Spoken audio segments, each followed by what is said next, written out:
तो जो आपकी पिछली क्लासेस थी उसमें हमने देखा था about interconnected systems, power flow in AC system और power flow in mesh system, और क्या फायदे होंगे अगर हम फैक्ट्स कंट्रोलर्स लगाएंगे। तो in today's class we have to take a look about the various types of FACTS controllers, कि कितने टाइप के फैक्ट्स कंट्रोलर्स होते हैं।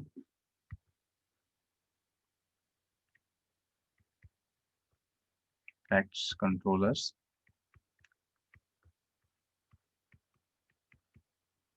अगर आपको कैटेगराइज करना होगा फैक्ट्स कंट्रोलर्स को, तो हमारे पास हम इनको 4 कैटेगरीज में कैटेगराइज कर सकते हैं।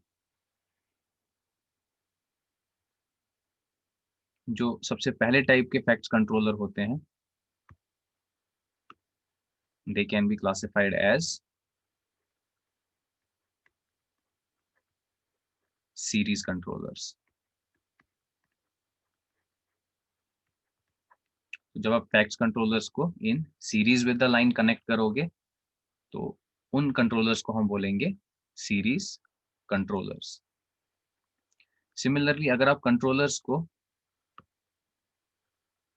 शंट कनेक्ट करोगे, या फिर in if you will connect your controllers in parallel with the line, तो at that time your controllers will be called shunt controllers. So you can connect your controllers in series with the line, you can connect your facts controllers in parallel or shunt with the line, तो उनको हम बोलेंगे shunt controllers. तो similarly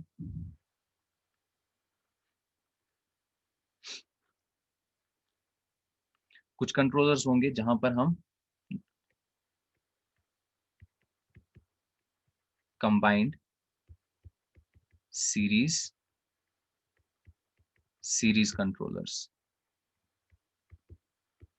वहां पर आप देखोगे आपके कंट्रोलर के समझो 2 पार्ट्स होंगे, आप उन दोनों को सीरीज में कनेक्ट करते हो। और जो लास्ट का है,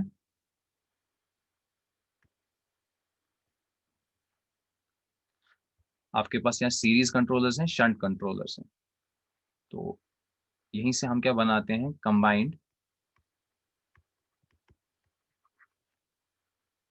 सीरीज शंट कंट्रोलर्स। तो आप देखोगे, आप जो आपका कंट्रोलर होगा, एक पार्ट उसका लाइन के साथ सीरीज में कनेक्टेड होगा और एक पार्ट उसका लाइन में शंट कनेक्टेड होगा। तो वो कंट्रोलर्स क्या करेंगे, वो आपको इन दोनों का काम करके देंगे, सीरीज कंट्रोलर्स का भी और शंट कंट्रोलर्स का भी।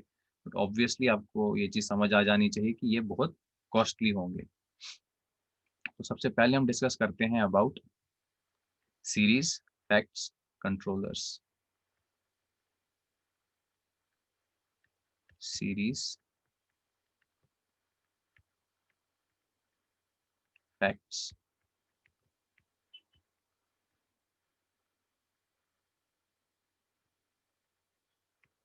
Controllers.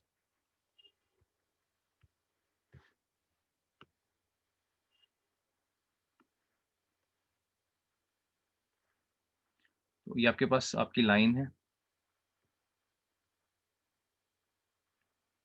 This is your line.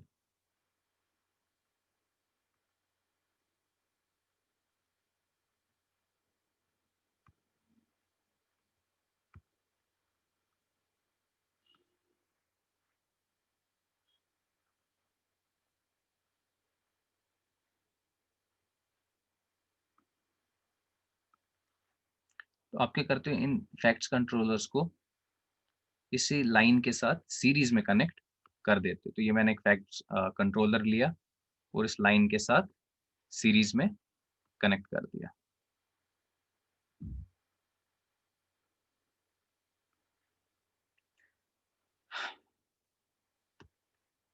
तो ये एक आपकी वेरिएबल इम्पिडेंस है जो मैंने कनेक्ट कर दी है इन सीरीज विद द लाइन।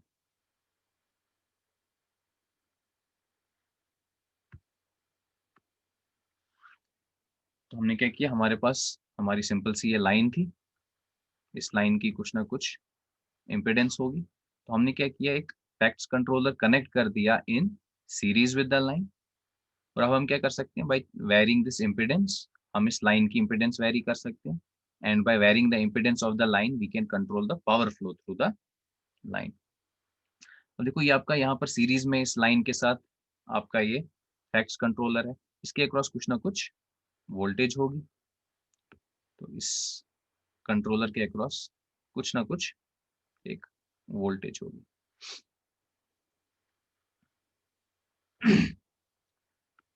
तो पावर सिस्टम्स में हमने एक चीज देखी थी कि अगर आप यहाँ पर एक कैपेसिटर ले लो, इस कैपेसिटर को आप कर लो connect in series with the line, इस लाइन की कुछ रिएक्टेंस है, तो suppose this is j XL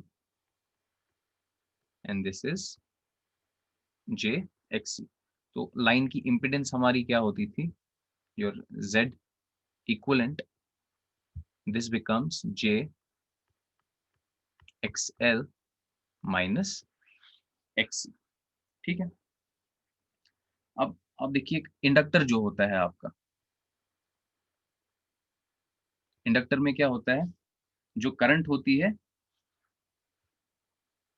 वो वोल्टेज को लैग करती है, आई लैग्स वी बाय 90 डिग्री। और अगर आप एक कैपेसिटर देखोगे, उसमें क्या होता है, जो ये करंट होती है, current Leeds voltage bye 90 degree. या फिर इसको हम दूसरी चीज ये भी बोल सकते हैं कि जो कैपेसिटर में होता है, voltage lags current by 90 degree. और इंडक्टर में हम ये बोल सकते हैं कि voltage leads current by 90 degree. Series के जब हमने सीरीज कंपनसेशन देखी थी, हम क्या लेते हैं, एक कैपेसिटेंस लेते हैं, उसको लाइन के साथ सीरीज में कनेक्ट करते हैं, इस कैपेसिटर को हम बोलते थे सीरीज कैपेसिटर। तो जब आप इस सीरीज कैपेसिटेंस को लाइन में कनेक्ट करते हो, तो आप देखते हो कि impedance of the line decreases. Impedance जब लाइन की डिक्रीज हो जाएगी, तो अब क्या होगा, आप ज्यादा से ज्यादा पावर ट्रांसफर कर सकते हो from one part two another part. अब कैपेसिटर की हमने एक खासियत देखी, जो आपका कैपेसिटर होता है, कैपेसिटर में क्या होता है, वोल्टेज लैग करती है करंट को बाय 90 डिग्री, या फिर करंट लीड करती है वोल्टेज को बाय 90 डिग्री। तो अब अगर आपने यहाँ पर एक फैक्ट्स कंट्रोलर यहाँ पर आपने लगा दिया है, that is connected in series with the line, तो ये सीरीज कंट्रोलर्स क्या करते हैं, ये लाइन में एक वोल्टेज इंजेक्ट करते हैं। तो ये क्या कर रहे हैं, लाइन में एक वोल्टेज इंजेक्ट कर रहे हैं। अगर आपने इस वोल्टेज को कुछ ऐसा बना दिया कि ये जो वोल्टेज है, this E is in phase quadrature with the line current। ये जो आपने वोल्टेज इंजेक्ट की, अगर ये अब क्या है, लाइन के साथ it is in phase quadrature with the line current. Phase quadrature का मतलब होता है एट 90 डिग्री। तो ये अब जो ये वोल्टेज है, ये जो हम वोल्टेज इंजेक्ट कर रहे हैं लाइन में, अब ये क्या है, ये या तो लीड करेगी लाइन करंट को बाय 90 डिग्री, या तो ये लैग करेगी इस लाइन करंट को बाय 90 डिग्री। अब देखो, अगर ये वोल्टेज लीड करती है लाइन करंट को बाय 90 डिग्री, तो आपके पास एक कैपेसिटर वाला सॉरी एक इंडक्टर वाला इफेक्ट आ जाएगा। और अगर ये जो वोल्टेज है जो आपने इस लाइन में इंजेक्ट की, अगर ये लैग कर रही है इस लाइन करंट, जो इस लाइन में करंट फ्लो हो रही है, अगर इस करंट को, ये जो वोल्टेज मैंने इंजेक्ट कर दी है using this facts controller into the line, अगर ये वोल्टेज लैग कर रही है बाय 90 डिग्री लाइन करंट को, तो मिल गया हमें ये कैपेसिटर वाला इफेक्ट। तो सीरीज फैक्ट कंट्रोलर्स में आपको क्या समझना है, हम एक कंट्रोलर कनेक्ट करते हैं इन सीरीज विद द लाइन।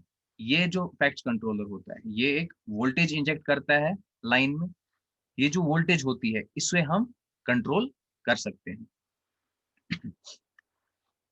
तो अगर ये वोल्टेज लैग करेगी इस करंट को बाय 90 डिग्री, तो हमें क्या मिलेगा कि सीरीज कैपेसिटर वाला इफेक्ट मिलेगा, हमारी लाइन की इम्पीडेंस कम हो जाएगी, लाइन की इम्पीडेंस कम हो जाएगी, तो आप मैक्सिमम पावर ट्रांसफर कर सकते हो। सिमिलरली अगर आपने ये वोल्टेज इसमें इंजेक्ट की और ये वोल्टेज क्या कर रही है, ये वोल्टेज लीड कर रही है करंट को बाय 90 डिग्री, तो आपको ये एक सीरीज रिएक्टर वाला इफेक्ट मिल जाएगा, जिसके अपने फायदे होते हैं, वो अपने पावर सिस्टम में पड़ा हुआ है कि अगर सर्ज करंट ज़्यादा होगी और आपको उससे सिस्टम को प्रोटेक्ट करता है, और भी उसके बहुत सारे फायदे होते हैं सीरीज रिएक्टर के। तो ये सब चीज़ें हमें कौन करके देता है, सीरीज फैक्ट्स कंट्रोलर। तो सीरीज फैक्ट कंट्रोलर होता क्या है, it is basically a variable impedance in series with the line. It is basically a variable impedance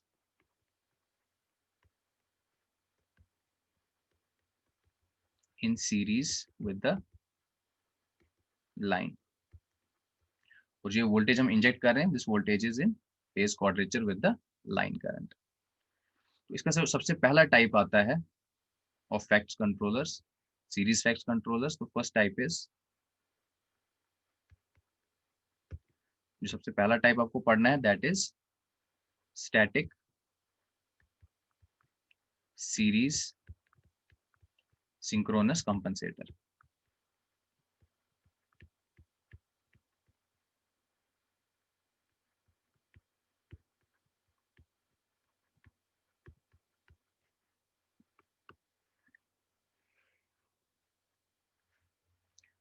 अभी जो हम सिर्फ ओवरव्यू देख रहे हैं, अभी हमें ज्यादा डेप्थ में इसको नहीं पढ़ना है।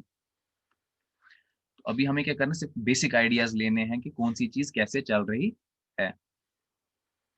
फिर हर एक टाइप को हमें डिटेल में पढ़ना है नेक्स्ट यूनिट्स में। अभी सिर्फ एक ओवरव्यू है कि आगे हमें क्या देखने को मिलेगा। तो अभी सिंपल सिंपल से हमें बेसिक्स पढ़ने। तो ये आपकी एक लाइन है, स्टैटिक सीरीज सिंक्रोनस कंपनसेटर में क्या होता है, ये आपके पास एक लाइन है,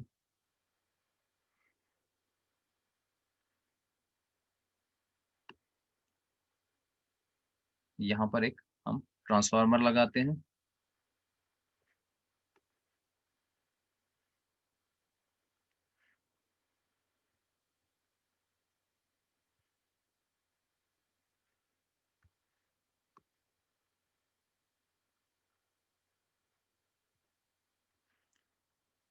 और इस ट्रांसफार्मर के साथ हमारा एक वोल्टेज सोर्स कन्वर्टर लगा होता है।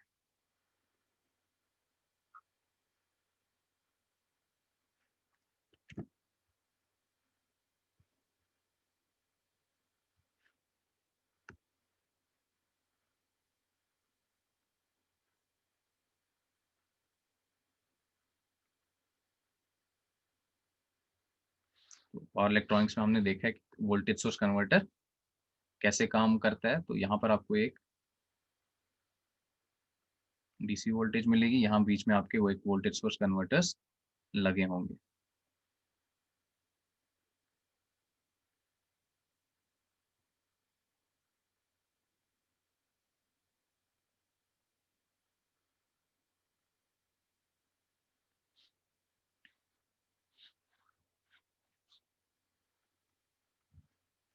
तो इसको हम इन शॉर्ट SSSCB कहते हैं। तो ये आपकी लाइन है, इसमें क्या हो रहा है, यहाँ पर आपके पास ये डीसी बस है, बीच में एक वोल्टेज सोर्स कन्वर्टर लगा हुआ है। ये वोल्टेज सोर्स कन्वर्टर क्या करेगा, it will convert this DC into 3 phase AC. तो आपके पास अब जो एसी वोल्टेजेस होंगी, these will be injected into the line. लेकिन ये चीज हमें याद रखनी है कि यहाँ पर जो हमारे पास अब ये एसी, जो हमारे पास ये एसी वोल्टेजेस होंगी, अब यूजिंग दिस ट्रांसफार्मर हम क्या करेंगे, these will be injected into the line. तो जैसे ये वोल्टेजेस लाइन के साथ लाइन में इंजेक्ट हो जाएंगी यूजिंग दिस ट्रांसफार्मर, तो ये जो वोल्टेजेस होंगी ये क्या होंगी, they will be in phase quadrature with the line. तो जो आपका स्टैटिक सीरीज सिंक्रोनस कंपनसेटर होता है, ये क्या करता है,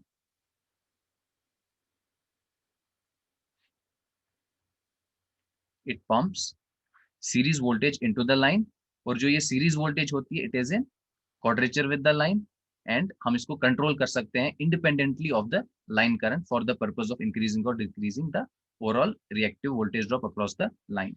तो हमने देखो जो ये आपकी वोल्टेज है ये लैग कर रही है बाय 90 डिग्री, तो बेसिकली हम क्या कर रहे हैं, हम रिएक्टिव पावर सिस्टम को प्रोवाइड कर रहे हैं, क्योंकि वोल्टेज इनटू करंट आपका पावर बनता है। अब ये जो वोल्टेज है ये लैग कर रही है बाय 90 डिग्री, तो बेसिकली हम क्या कर रहे हैं, इनमें हम रिएक्टिव पावर का यूज कर रहे हैं। आप वोल्टेज इंजेक्ट कर रहे हो, वोल्टेज इनटू करंट क्या होता है आपका बनता है, क्योंकि ये आपकी लैग कर रही है, तो आप बेसिकली क्या कर रहे हो, आप सिस्टम को रिएक्टिव पावर दे रहे हो।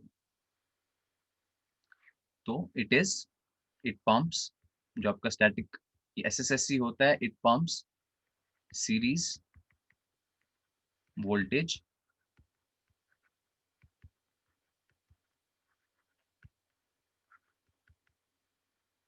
into the line which is in phase quadrature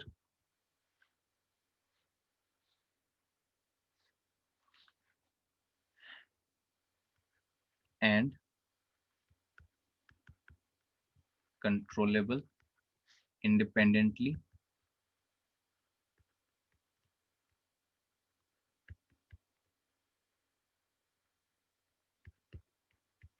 of line current। इस लाइन करंट के साथ एक तो फेज क्वाड्रेचर में है, और दूसरी चीज इस वोल्टेज को हम कंट्रोल कर सकते हैं इंडिपेंडेंटली ऑफ द लाइन। आपकी लाइन करंट चेंज भी हो रही होगी, उससे इस वोल्टेज को फर्क नहीं पड़ेगा, for the purpose of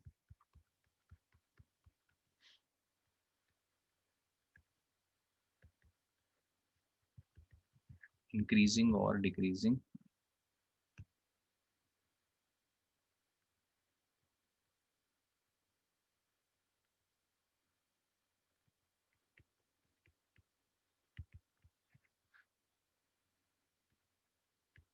the overall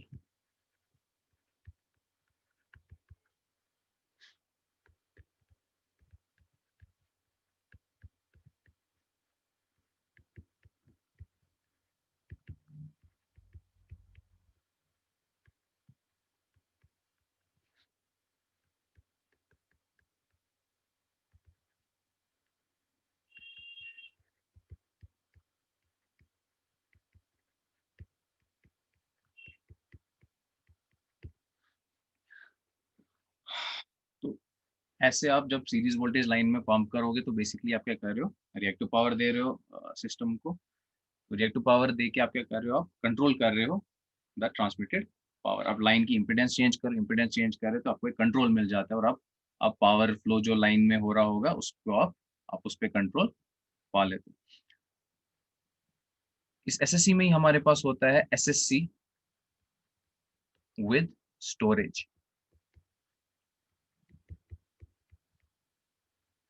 अभी तक हमने क्या देखा अभी, कि हम एक वोल्टेज लाइन में इंजेक्ट कर रहे थे। ये जो वोल्टेज थी, this this was in phase quadrature with the line. क्योंकि ये फेज क्वाड्रेचर में है, ये लैग या लीड कर रही है बाय 90 डिग्री, तो बेसिकली क्या हो रहा है, जो हमारे को पावर मिल रहा है दैट इज रिएक्टिव पावर। हम लाइन में रिएक्टिव पावर इंजेक्ट कर रहे हैं। तो रिएक्टिव पावर इंजेक्ट करने की वजह से क्या होता है, अगर हमें लाइन की वोल्टेज इंक्रीज करनी है, हम लाइन की वोल्टेज इंक्रीज कर सकते हैं। रिएक्टिव पावर पे कंट्रोल हमने पा लिया, तो ओवरऑल जो हमारा पावर है उस पर हमने कंट्रोल पा लिया। लेकिन कभी कभी क्या होता है, हम चाहते हैं कि रिएक्टिव पावर कंपनसेशन तो मिल गई, लेकिन साथ में हम क्या चाहते हैं, कभी कभी हमें एक्टिव पावर भी चाहिए होता है। हम चाहते हैं कि लाइन में, हाँ आपने रिएक्टिव पावर इंजेक्ट कर दिया ठीक है, लेकिन कभी कभी क्या है, हमारी रिक्वायरमेंट है कि एक्टिव पावर भी हमारा लाइन में इंजेक्ट हो जाए। तो उस टाइम पे हम क्या करेंगे, we will use S S S C with storage. तो ये बिल्कुल हमारे previous S S S C की तरह ही होगा, थोड़ी सी इसमें हमारी डिफरेंस आ जाएगी।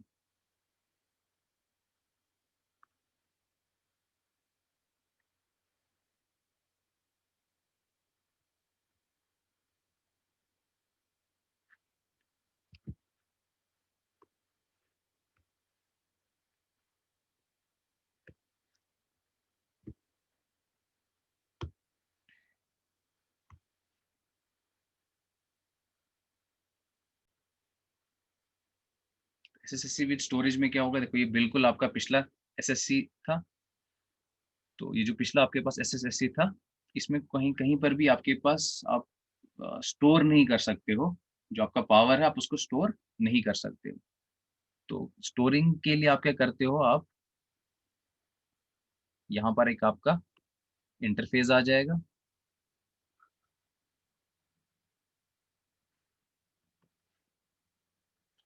और नीचे कनेक्ट होगी आपकी storage.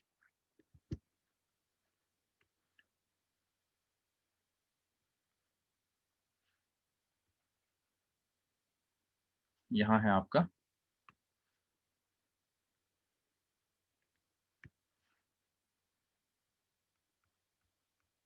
Storage,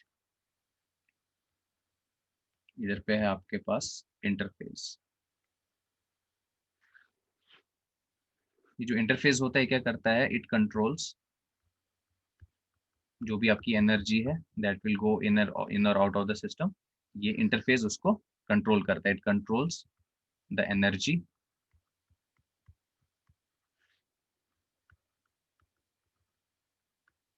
going in to or out of the storage। तो ये जो आपका SSC है विद स्टोरेज, ये भी क्या करता है, it also injects a voltage in series with the line।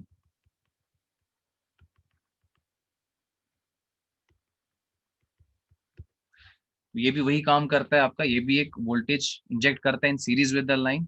Difference क्या है, बस यहाँ पर आपके पास एक स्टोरेज होती है, तो आप क्या कर सकते हो, इसमें पावर को यहाँ पर स्टोर कर सकते हो, और जब आपको उस पावर की जरूरत होगी, आपको कुछ एक्टिव पावर की जरूरत होगी, तो ये स्टोरेज क्या करेगा, वो पावर आपको वापस दे देगा।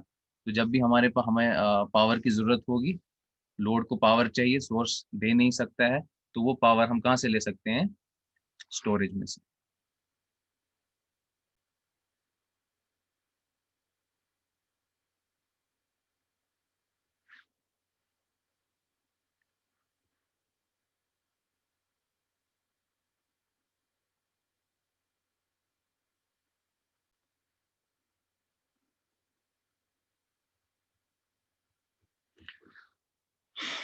तो ये जो हमारा थर्ड हमारा पास हमारा फैक्स कंट्रोलर है, it is called thyristor controlled series capacitor.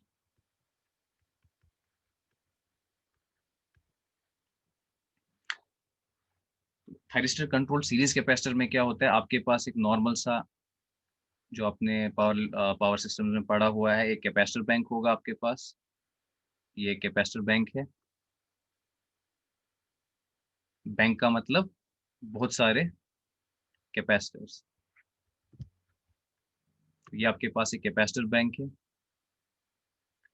इसको हम शंट करते हैं, इसके साथ पैरेलल में हम कनेक्ट करते हैं एक thyristor controlled reactor. Thyristor controlled reactor आपने पावर इलेक्ट्रॉनिक्स में पढ़ा होगा, लेकिन फिर भी मैं आपको थोड़ा बहुत उसका ओवरव्यू दे दूंगा। ऐसे थायरिस्टर कंट्रोल रिएक्टर हमें डिटेल में आगे पढ़ना है, तो अगर जिसने पावर इलेक्ट्रॉनिक्स में अच्छे से नहीं पढ़ा है, वो यहाँ पर आपके डाउट्स खत्म हो जाएंगे या डाउट्स क्लियर हो जाएंगे।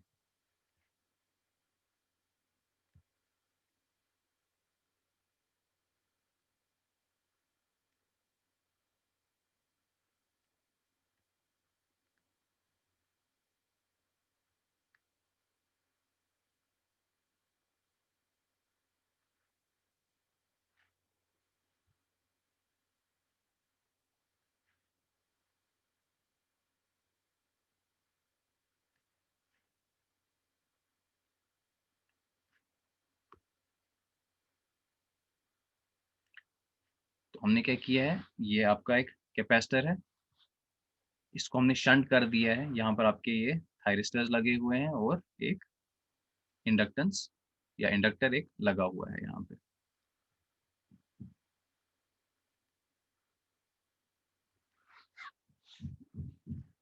तो हम क्या करते हैं, bye changing the firing angle of these thyristors, आप क्या करते हो, इस थायरिस्टर का फायरिंग एंगल जब आप चेंज करते हैं थायरिस्टर्स का, तो आपके पास एक वेरिएबल रिएक्टेंस मिल जाती है।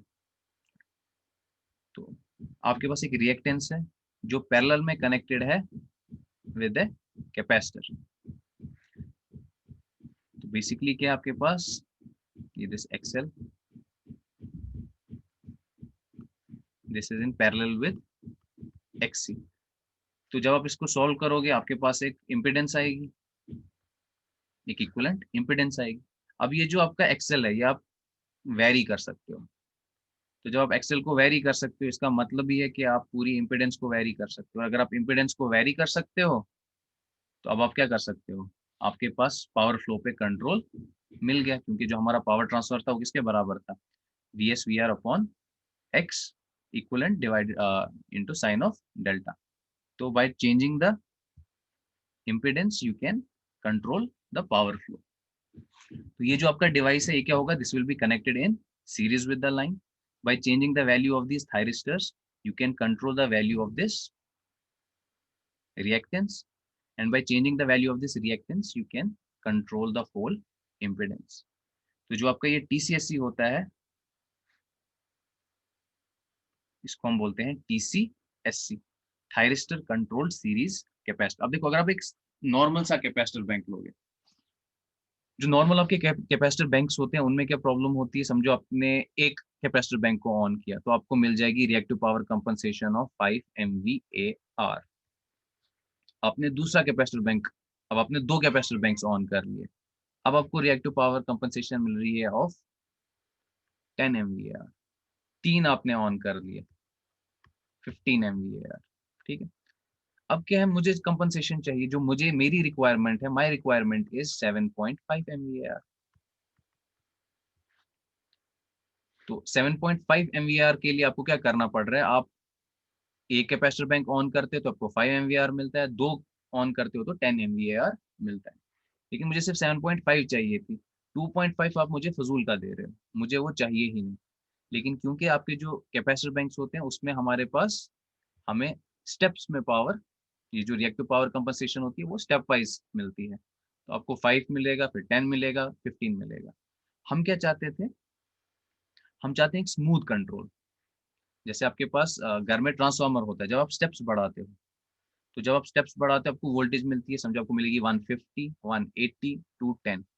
अब दूसरा आपने एक ट्रांसफार्मर देखा होगा, उस पर आप उस नॉब को घुमाते हो, तो आप उसमें क्या कर सकते हो, आप छोटे, आपके पास ऐसे वोल्टेज चेंज होगी 150, 151, 152, 153, तो एक स्मूथ कंट्रोल मिलता है।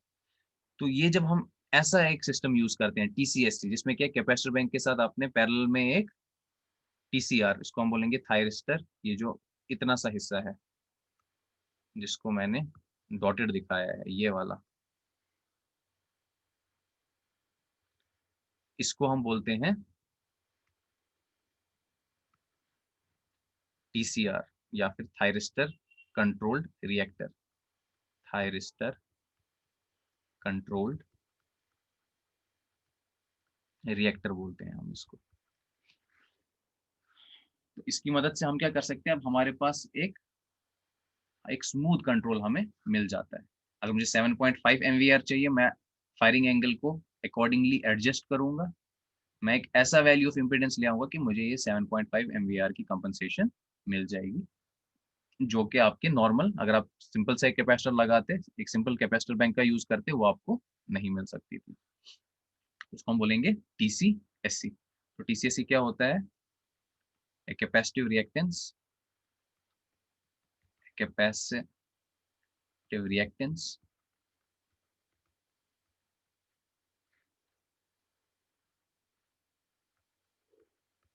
which consists of series capacitor bank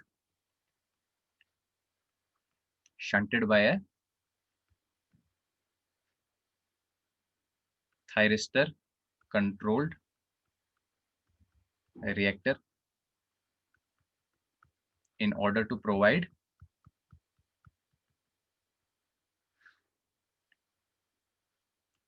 a smoothly variable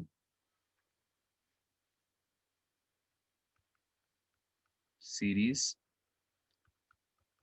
capacitive reactance. तो आप क्या कर रहे हो? यूजिंग दिस आप फायरिंग एंगल को चेंज करते हो, जिसकी वजह से आपका ये इम्पीडेंस चेंज होता है, और इम्पीडेंस को जब आप चेंज कर रहे हो तो आप देख रहे हो कि इसकी कैपेसिटिव रिएक्टेंस भी चेंज हो रही है। तो अब आपके पास क्या एक मिलेगा, आपके पास एक smoothly variable series capacitive reactance आपको मिल जाएगी।